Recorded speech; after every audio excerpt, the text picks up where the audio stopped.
بسم اللہ الرحمن الرحیم یا ایہا الذین آمنوا کتب علیکم الصیام کما کتب علی الذین من قبلکم لعلکم تتقون۔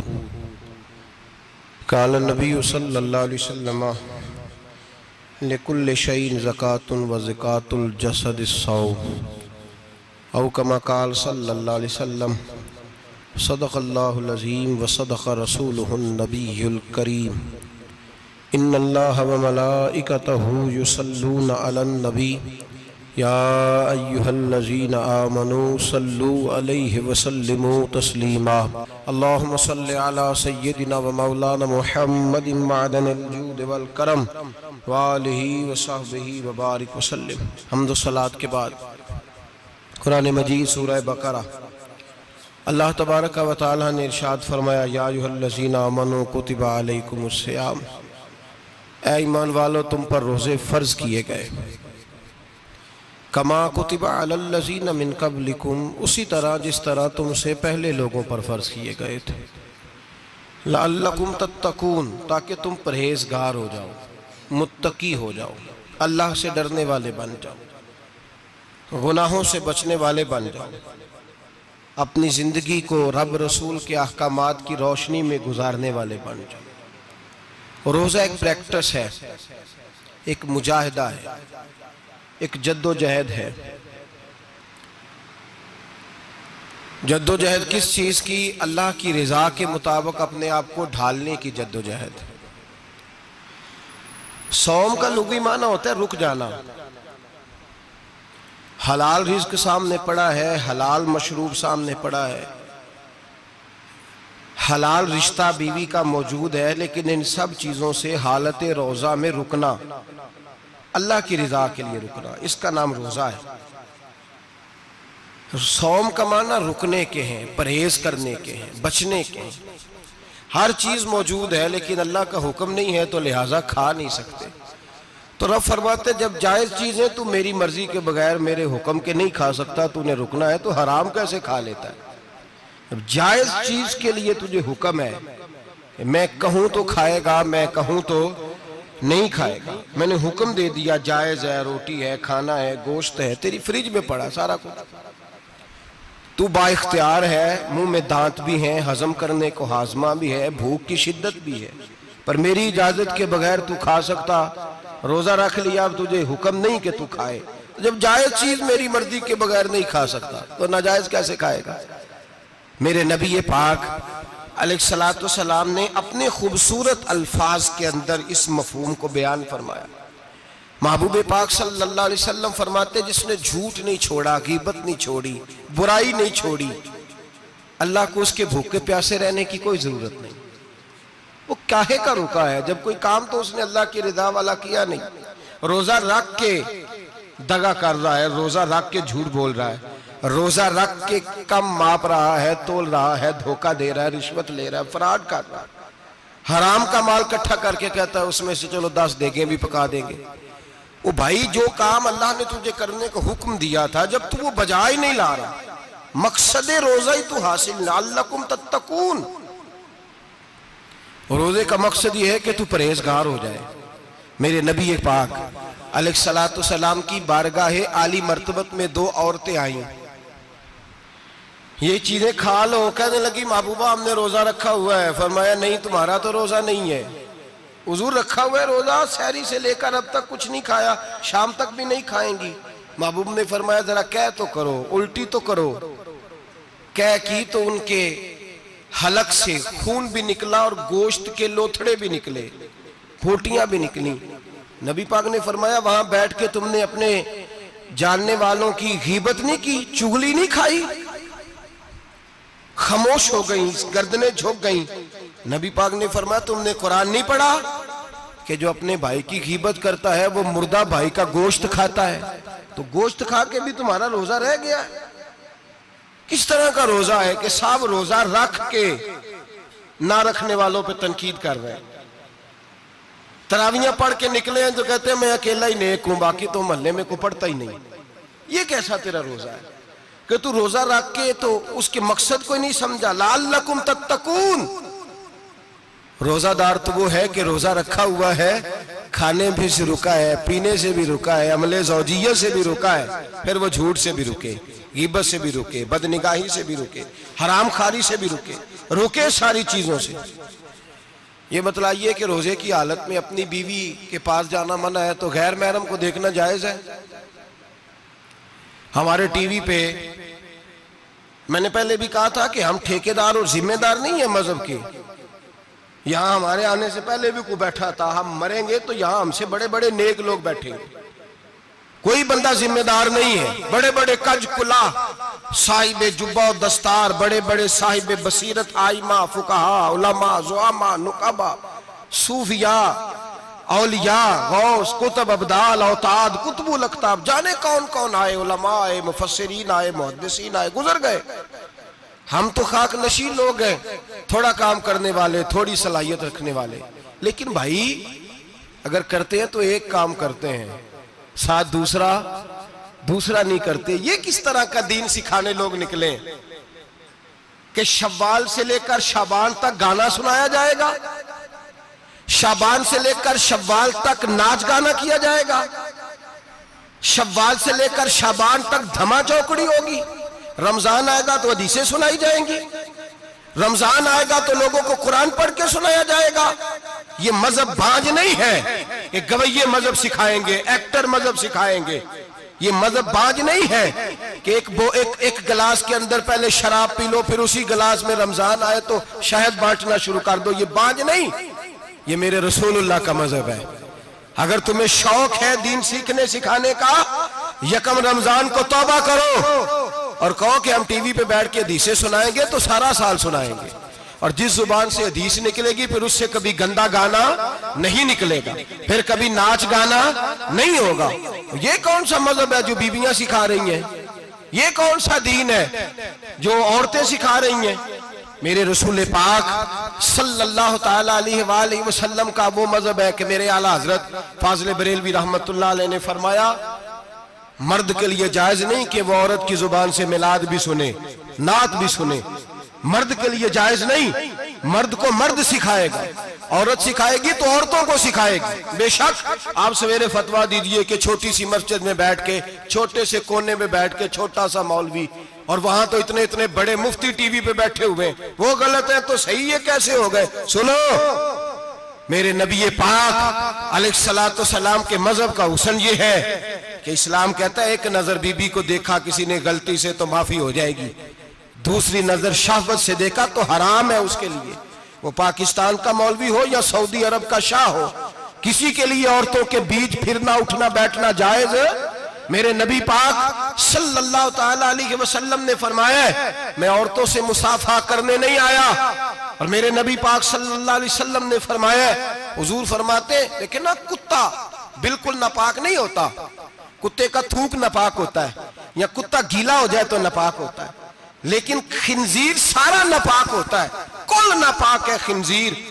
نبی پاک نے فرمایا خنزیر بھی ہو اور گند میں لتھڑا ہوا بھی ہو، پیشاب میں لتھڑا ہوا ہو، گوبر میں لتھڑا ہوا ہو، پخانے اور فضلے میں لتھڑا ہوا خنزیر ہو، اس کا جسم تیرے ساتھ ٹکرا جائے تو اتنا برا نہیں جتنا غیر محرم عورت کا وجود تیرے ساتھ ٹکرا جائے تو برا ہے۔ اس حد تک میرے نبی پاک صلی اللہ علیہ وسلم اور گنبد کے معاملے میں فتویٰ دینے والے، یا رسول اللہ کہنے پر کفر کا فتویٰ دینے والے اور بڑی بڑی باتیں کرنے والے خاموش کیوں ہو گئے؟ یا ایھا الذین آمنوا لا تتخذوا اليہود والنصارى اولیاء، رب فرماتا ہے یہودیوں اور عیسائیوں کو دوست نہ بناؤ، یہ تمہارے دوست ہو سکتے، یہ تمہارے سجن ہو سکتے؟ جب عرش کا مالک کہہ رہا ہے سجن نہیں ہو سکتے تو دوستی کی بات کیسے بڑھا رہا ہے؟ یا رسول اللہ ہمارے سجن کون ہو سکتے ہیں؟ فرمایا تمہارا دوست وہ ہو سکتا ہے جو محمد عربی کا غلامی کرنے والا ہو، جو رسول اللہ کی نوکری کرنا ہو دوست ہوگا۔ دوسرا دوست ہو سکتا؟ کوئی ایکٹر مذہب نہیں سکھائے گا، کوئی گویہ مذہب نہیں سکھائے گا۔ حضرت جناب سیدنا جنید بغدادی، بغداد کے پیر سے کسی نے پوچھا تھا آج سے 1100-1200 سال پہلے، وہ تو زمانہ ویسے نیکی اور پرہیزگاری کا تھا، کہا بابا جی مرد اور عورت نیک ہو، بغیر پردے کے، بغیر حجاب کے، بغیر دیوار کے بیٹھ کر ایک دوسرے کو دین سکھا سکتے ہیں؟ حضرت صاحب بتائیے، مرد اور عورت نیک ہو تو بغیر پردے اور حجاب کے ایک دوسرے کو دین سکھا سکتے ہیں؟ تو حضرت جنید بغدادی فرمانے لگے سکھانے والا حسن بصری ہو اور سیکھنے والی رابعہ بصری ہو تو پھر بھی بغیر پردے کے بیٹھنے کی اجازت نہیں۔ تو مفتی صاحب کو اجازت کس نے دی؟ مولانا صاحب کو اجازت کس نے دی؟ بڑا وہ نہیں ہوتا جو ٹی وی پہ زیادہ آتا ہے، بڑا وہ ہوتا ہے جو رسول اللہ کے دین پہ عمل زیادہ کرتا ہے۔ حضرت عبداللہ ابن مسعود رضی اللہ تعالیٰ عنہ فرماتے زیادہ باتیں کرنے والا عالم نہیں ہوتا۔ حضور پھر عالم کون ہوتا ہے؟ فرمایا پڑھو قرآن، انما یخشی اللہ من عبادہ العلماء۔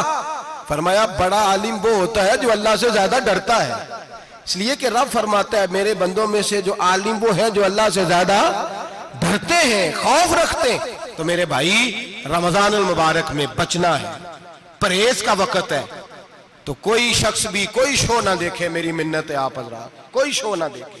عورت کا تو پردہ ہے، تو ہمیں تو تماشے پہ لگا دیا گیا، عجیب قسم کے ایکٹر آ گئے اور وہ مذہب سکھا رہے ہیں۔ میری اپیل ہے آپ سے کہ سحری افطاری کے وقت ٹیلی ویژن بند رکھیں۔ کیا چیز کھول کے رکھیں؟ یا قرآن کھول کے رکھیں یا رسول اللہ کا فرمان کھول کے رکھیں، اللہ رسول کی طرف توجہ رکھیں، وہ سیکھنے سکھانے کا وقت ہے۔ چھوڑے گویوں سے دین سیکھا جائے گا، ہمیں کوئی شکوہ نہیں، یہ پکی توبہ کریں، سویرے آئیں آ کے دین سکھائیں۔ اور میں ان سے بھی اپیل کروں گا کہ آؤ دین سکھاؤ۔ حضرت فضیل بن عیاض فرماتے ہیں میں ڈاکو تھا، کبھی کبھی چھپ چھپا کے جمعہ پڑھا کرتا تھا، پھر میں نے توبہ کی تو سچی توبہ کی، پھر میں نے توبہ کی تو رب کو راضی کرنے والی توبہ کی، پھر میں نے توبہ کی تو چھوڑی ہر شے، غریبوں کا لوٹا ہوا مال واپس کیا، جس کے پیسے نہ دے سکا اس کے گھر میں جا کے اس کی بھینسوں کو چارہ ڈالا، اس کے اونٹوں کی خدمت کی، میں نے قرضے چکائے۔ فرمایا میں سچی توبہ کر کے مسجد آیا، جس خطیب کے پیچھے میں جمعہ پڑھا کرتا تھا وہ میرے ہاتھ پہ بیعت کر کے مرید ہو گیا۔ اللہ تبارک و تعالیٰ نے اپنے بندوں کے دل میری طرف پھیر دیے، پھر تمہیں اس میں انعام دینے کی ضرورت نہیں پڑے گی، پھر تم کٹیا نشین بن کے بھی دین پھیلاؤ گے تو اللہ اس میں تاثیر پیدا فرما دے گا۔ تو روزے کا معنی رکنا ہے، روزے کا معنی بولیے، روزے کا معنی رکنا، کس سے؟ جھوٹ سے، غیبت سے، بدی سے، بدنگاہی، کھانے پینے۔ روزہ کس پہ فرض ہے؟ امیروں پہ کہ غریبوں پہ؟ جی کہنے نے میرا تو کام ہی محنت مزدوری والا، میں کیسے روزہ رکھوں؟ میں تو دیہاڑی لگاتا ہوں تو روزہ کیسے رکھوں؟ میں نے نہیں کسی حدیث میں پڑھا کہ روزہ وہ رکھے جو دفتر میں بیٹھتا ہے۔ صحابہ کے زمانے میں تو دفتر ہوتے ہی نہیں تھے، کسی جگہ نہیں لکھا ہوا روزہ وہ رکھے گا جو اے سی میں بیٹھتا ہے، تب تو اے سی تھے ہی نہیں۔ حضرت ابو بکر صدیق رضی اللہ تعالیٰ عنہ سے لے کر جناب بلال تک سارے اپنے ہاتھ سے کام کرتے، سارے اپنے ہاتھ سے کام کرتے، سارے۔ حضرت عمر فاروق رضی اللہ تعالیٰ عنہ خلیفہ وقت ہونے کے باوجود مال غنیمت کے اونٹ چرنے جاتے تھے تو چراگاہ میں چھوڑنے میں جاتے تھے، لینے بھی آتے تھے واپس۔ سارے لوگ اپنے ہاتھوں سے مشقت والے کام کرتے، حضرت بلال مزدوری کرتے، سلمان فارسی مزدوری کرتے، مقداد مزدوری کرتے، صحابہ مزدوریاں کرتے، روزے رکھتے۔ اور رمضان کے جانے کا وقت ہوتا تو در رسول پہ کھڑے ہو کے عرض کرتے محبوبہ دل نہیں بھرا، دل کرتا ہے کبھی رب سارا سال ہی روزے عطا کرے، سارا سال رمضان دے تو ہم سارا سال روزے رکھنے کو تیار ہیں۔ جذبہ تھا، طاقت تھی، ہمت تھی۔ آج نوجوان لڑکا ہے کہتا ہے مجھ سے بھوک برداشت نہیں ہوتی۔ میرے بھائی رب بیماری لا دینا، اللہ سے دعا مانگے اللہ شفائے عطا فرمائے، اور دعا کریں اللہ آزمائش سے محفوظ فرمائے۔ آپ یقین کریں میں نے لوگوں کو دیکھا ہے حلق سے قطرہ نہیں اترتا، خوراک کی نالی لگی ہوئی ہے، اعلیٰ غذائیں پکی ہوئی پڑی ہیں، عرش کا مالک کہتا ہے میں تیرے حلق سے گزرنے نہیں دوں گا، قانون بن گیا۔ میں نے دیکھا ہے ڈرپ پہ لوگ زندہ ہے، بوتل لگی ہوئی ہے گلوکوز کی، گزارا چل رہا، اعلیٰ غذائیں پڑی ہیں، لاکھوں روپیہ تجوری میں پڑا ہے۔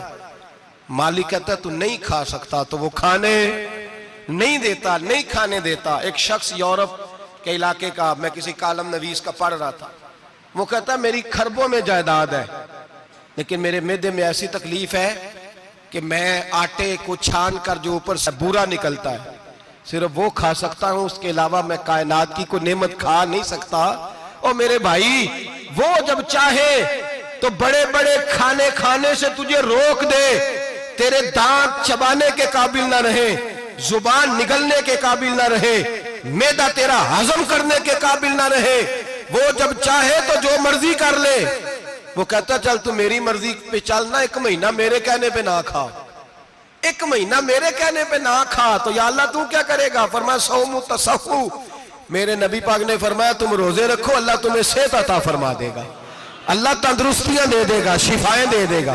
تم روزے رکھو، اللہ تمہیں، سبحان اللہ، اللہ طاقت دیتا ہے، ہمت دیتا ہے، اللہ ہمت دیتا ہے۔ میں نے دیکھا ہے، میں نے بزرگوں کو دیکھا ہے، ضعیف لوگوں کو دیکھا ہے، کمزور لوگوں کو دیکھا ہے، میں نے دیکھا ہے روزے رکھتے ہوئے، مزدوروں کو دیکھا ہے روزے رکھتے ہوئے۔ میں اپنے ابا جی کو کہتا ابا جی اتنی سخت گرمی اور مزدوری آپ کرتے اور مزدوری کے عالم میں روزہ رکھتے، تو کہتے پتر روزہ کی آندا ہے، روزہ کدوں کو جاندا ہے، روزہ اپنی جگہ تے وے مزدوری اپنی جگہ ہوتے۔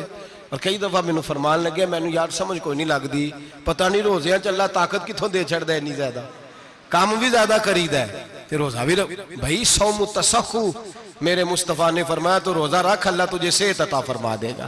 رب تعالیٰ تجھے، یہاں ہوٹل کھلے ہوئے ہیں،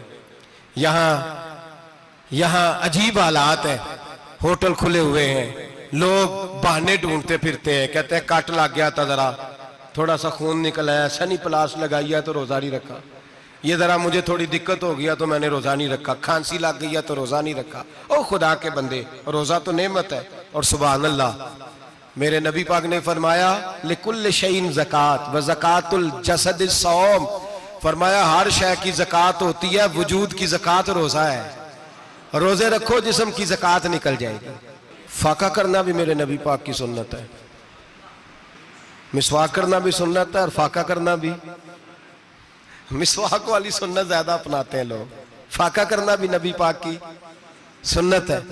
ایک صاحب مجھے کہنے لگے جناب بیٹھ کے کھانا حضور کی سنت ہے، میں نے کہا کبھی کبھی نہ کھانا بھی نبی پاک کی سنت ہے، نہ کھانا بھی حضور کی سنت ہے۔ اور ہمارے فقہاء نے لکھا ہے جو روٹی زیادہ کھاتا ہے اس میں 2 باتیں پیدا ہو جاتی ہیں، کیا کیا؟ ایک بولتا زیادہ ہے، دوسرا سوتا زیادہ ہے، غافل ہو جاتا ہے۔ فقہ اور حکیم اطباء ڈاکٹر کہتے ہیں کہ پیٹ خالی رہے نا جس آدمی کا، اس کا حافظہ مضبوط ہوتا ہے، اس کے ذہن کی گرہ کھلتی ہے۔ زیادہ کھانے سے تو خماری چڑھتی ہے، دماغ ڈھونڈتے پھرنا روٹی کدھر سے آج اچھی ہے، گھر میں نہیں پکی تو ہوٹل چلے جانا، کھانے کے سوا اور کام ہی کوئی نہیں۔ اور صاحب میرے نبی پاک علیہ السلام نے فرمایا کافر 7 آنتوں سے کھاتا ہے، 7 آنتوں سے، اور فرمایا میرا مومن 1 آنت سے کھاتا ہے، اس کے وجود میں کھانے والی 1 آنت ہے، کافر 7 آنتوں سے کھاتا ہے۔ فاقہ کشی سے نورانیت پیدا ہوتا ہے، کم کھانا۔ دیکھیں نا نبی پاک صلی اللہ علیہ وسلم نے اللہ سے فاقہ مانگ کے لیا ہے، یا اللہ 1 وقت روٹی دے، 1 وقت کا فاقہ دے، مانگ کے لیا ہے نبی پاک نے، مانگ کے۔ حضرت ابو ہریرہ رضی اللہ تعالیٰ عنہ فرماتے ہیں بھوک زیادہ لگتی تھی نا جب مجھے، تو میں حضرت عمر سے، ابو بکر سے، عثمان، مولا علی سے کوئی مسئلہ پوچھ لیتا تھا، اور جب میں مسئلہ پوچھتا تھا تو وہ مجھے روٹی کھلا دیتے تھے، جب میں ان سے مسئلہ پوچھتا تو وہ مجھے، حضرت ابو ہریرہ فرماتے ہیں مجھے بھوک لگی، میں حضرت عمر کے پاس گیا، ان سے مسئلہ پوچھا، ان کا رواج تھا جب میں مسئلہ پوچھتا تو پہلے روٹی کھلاتے۔ ہمارے بزرگ یہ فرماتے ہیں کہ کھانے کھلا کے دین پڑھاؤ، صرف تمہارا کتب خانہ نہیں کھلا ہونا چاہیے، تمہارا دسترخوان بھی کھلا ہونا چاہیے۔